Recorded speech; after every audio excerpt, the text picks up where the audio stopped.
Shalom yang terkasih dalam nama Tuhan, kita akan dengarkan khotbah epistel Minggu 9 setelah Trinitatis 28 Juli 2024 yang diambil dari 2 Samuel pasal 11 ayat pertama sampai ayat 15. Tapi sebelum kita mendengarkan firman Tuhan, kita bersama berdoa. Allah Bapa Sorgawi, kami bersyukur atas kebaikan Tuhan yang menyertai hidup kami sampai detik ini. Bapa di sorga, kami selalu dituntun oleh Tuhan dan kami juga akan dengarkan Engkau berfirman untuk dapat menuntun kehidupan kami.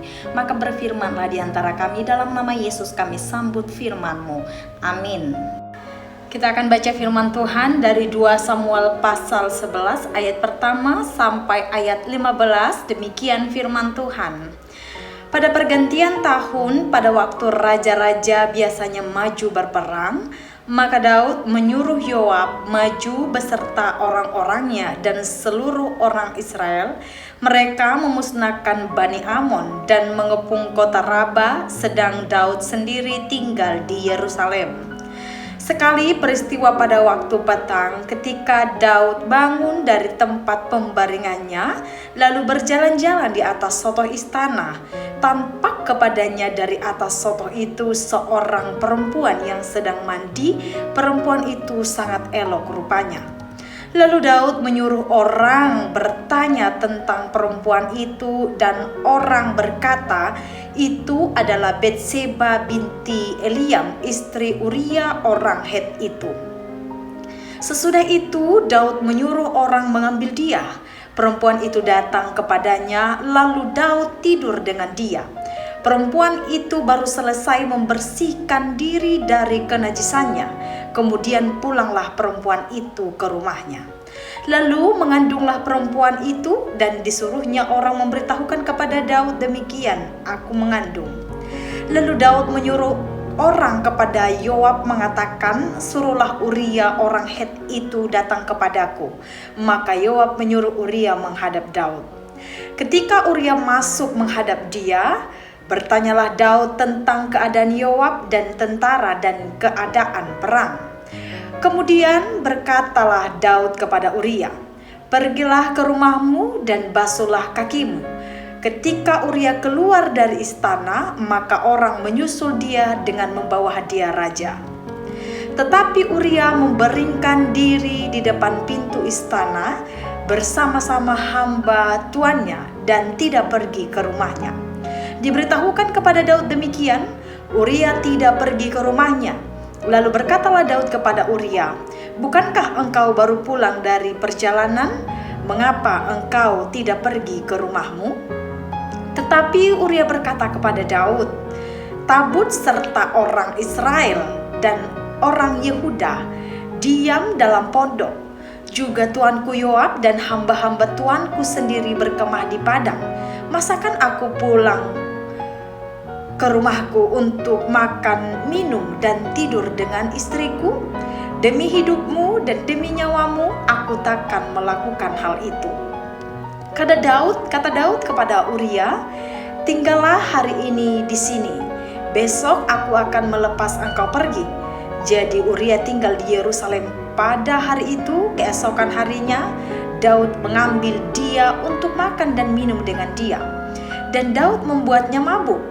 Pada waktu malam keluarlah Uria untuk berbaring tidur di tempat tidurnya. Bersama-sama hamba-hamba tuannya, ia tidak pergi ke rumahnya. Paginya Daud menulis surat kepada Yoab dan mengirimkannya dengan perantaraan Uria. Ditulisnya dalam surat itu demikian, tempatkanlah Uria di barisan depan dalam pertempuran yang paling hebat. Kemudian kamu mengundurkan diri daripadanya, supaya ia terbunuh mati. Demikian firman Tuhan. Yang terkasih dalam nama Tuhan, kita semua adalah produk yang diampuni. Ini mengingatkan kita bahwa tidak ada seorang pun kita yang sempurna. Kita pasti pernah mengalami kejatuhan. Kita pernah masuk dalam jebakan dan terpenjara dalam kuasa dosa. Di season yang berbeda dan alasan-alasan yang berbeda, ketika pilihan itu datang, apakah kita akan tetap taat kepada Tuhan Atau apakah kita akan memilih untuk masuk ke dalam kuasa dosa? Untuk itu, nats ini mengingatkan kita agar berhati-hati, berjaga-jaga, waspada dalam kejatuhan. Peristiwa ini menjelaskan ketika Daud yang adalah seorang yang taat akan Tuhan, selalu membangun hubungan yang dekat dengan Tuhan dan membangun kekudusan. Namun di momen ini, Daud dapat jatuh ke dalam jebakan dosa. Ketika pilihan itu datang, apakah Daud akan tinggal dalam dosa atau apakah Daud akan tetap taat akan Tuhan? Namun ketika Daud berperang dengan jebakan-jebakan, Daud ternyata kalah. Daud tunduk kepada keinginan hawa nafsu kedagingan ketika melihat Batseba, seorang perempuan, istri daripada Uria, yang adalah tentara perang yang bekerja untuk Daud. Ketika Daud melihat Batseba, dia terpesona akan kemolekan dan kecantikan daripada Batseba. Ini menandakan bahwa keinginan daging melemahkan ketaatan Daud kepada Tuhan. Dalam nats ini menceritakan Daud mencari tahu, menyuruh orang-orangnya mencari tahu siapa Batseba. Daud sudah tahu siapa Batseba, bahwa Batseba adalah istri daripada Uria. Tapi itu tidak menggagalkan dosa itu tetap bertumbuh dalam hidup Daud. Daud tetap melanjutkan keinginan-keinginan busuknya dan bahkan melakukan perzinahan dengan Batseba. Itu adalah dosa yang pertama. Dosa pertama dapat membawa kita ke dalam dosa-dosa yang lebih banyak. Dan dosa-dosa kedua yang dilakukan oleh Daud, ketika Batseba melaporkan bahwa dia sedang mengandung, maka Daud sudah mulai menyusun agenda-agenda dan menyusun strategi dosa lagi, yaitu dengan menyuruh Yoab untuk Uria pulang ke istana. Lalu Uria pulang, dan di situ Daud sudah mulai menyusun agenda untuk menyuruh Uria pulang ke rumahnya dan bahkan memberi banyak hadiah.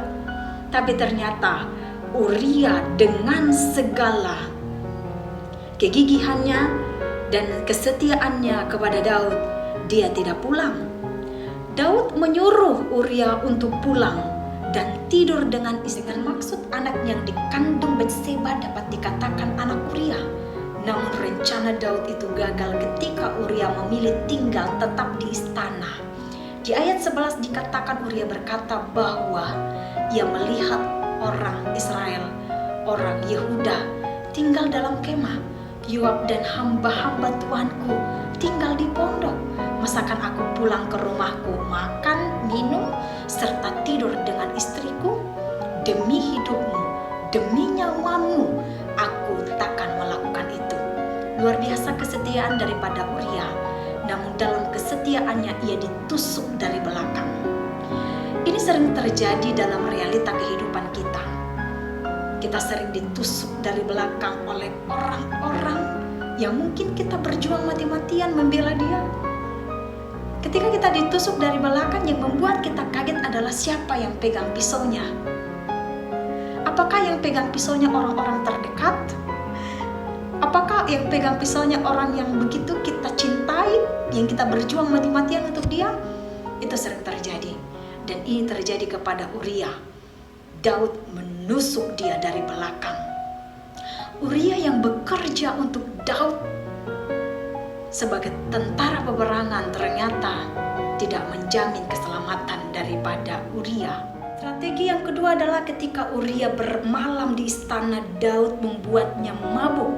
Tentu itu akan melemahkan tubuhnya. Di pagi hari Daud mengirimkan surat kepada Yoab melalui perantaraan Uria sendiri. Begitu jahat tindakan yang dilakukan oleh Daud yang sebenarnya adalah hamba Tuhan, yang sebenarnya taat akan Tuhan, tapi dapat melakukan kelicikan yang luar biasa. Dia mengirim surat kepada Yoab melalui perantaraan Uria yang berisikan untuk menempatkan Uria di barisan terdepan dalam peperangan yang hebat. Dan Daud menyuruh Yoab untuk mengundurkan diri supaya Uria mati terbunuh dalam peperangan. Dosa itu sangat luar biasa memerangi kehidupan kita. Ketika kita terjerumus terhadap dosa, maka kita akan dibawa kepada maut. Kejatuhan dapat terjadi kepada siapapun dan kapanpun ketika peperangan iman itu dimulai. Tapi kita memiliki pilihan, free will.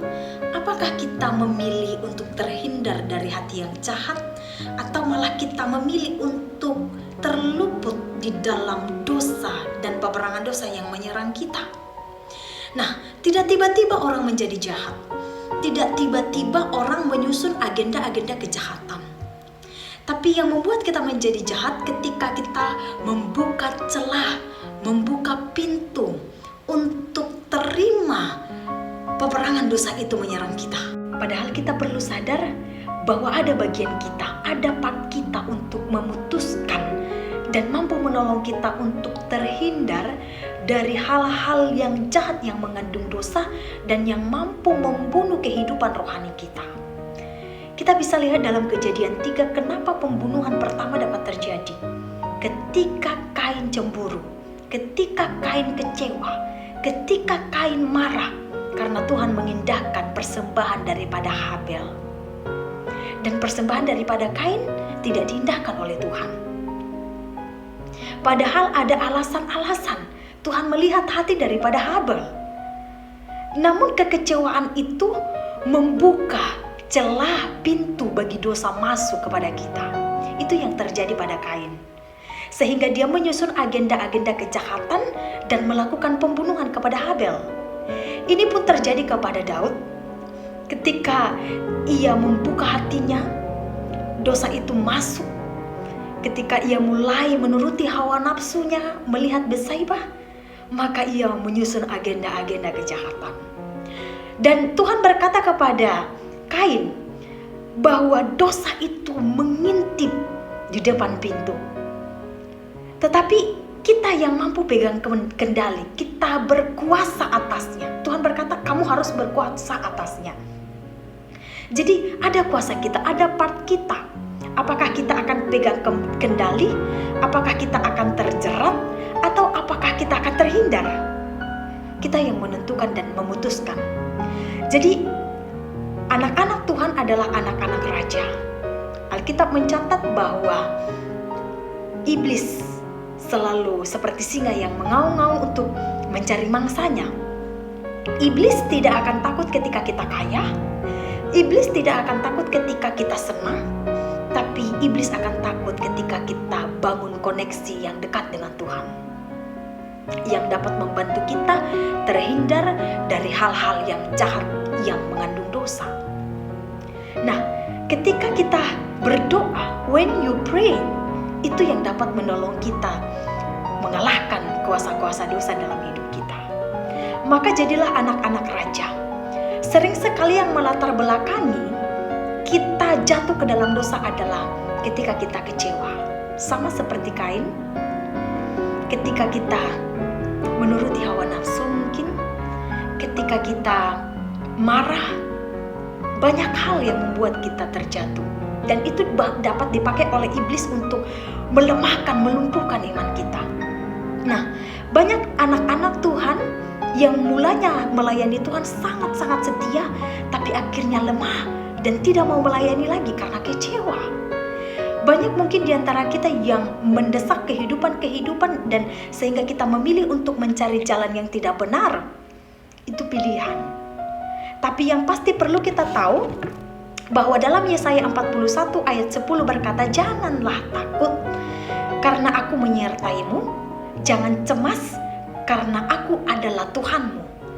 Aku akan menguatkanmu, aku akan menolongmu. Ya, aku akan menopangmu dengan tangan kanan kebenaranku." Kita tidak perlu takut. Kalau hari ini kita gagal, besok kita harus punya pengharapan kita menang. Kalau hari ini kita terpuruk, suatu saat kita akan bangkit. Kalau anak-anak Tuhan pasti pegang pengharapan. Dia tidak akan tetap tinggal dalam keterpurukan hingga membuka celah kepada si iblis untuk dia melakukan hal-hal yang tidak benar. Nah, kita harus terhindar dari hal yang jahat. Hati kita harus benar-benar takut akan Tuhan. Dalam 1 Petrus 5 ayat 7 berkata, serahkanlah semua kekhawatiranmu kepadanya sebab dia peduli padamu. Kita harus tahu bahwa ketika kita menyerahkan seluruh hidup kita kepada Tuhan, dia peduli. Apapun bisa diberikan kepada kita. Itu tema khotbah minggu dalam minggu ini.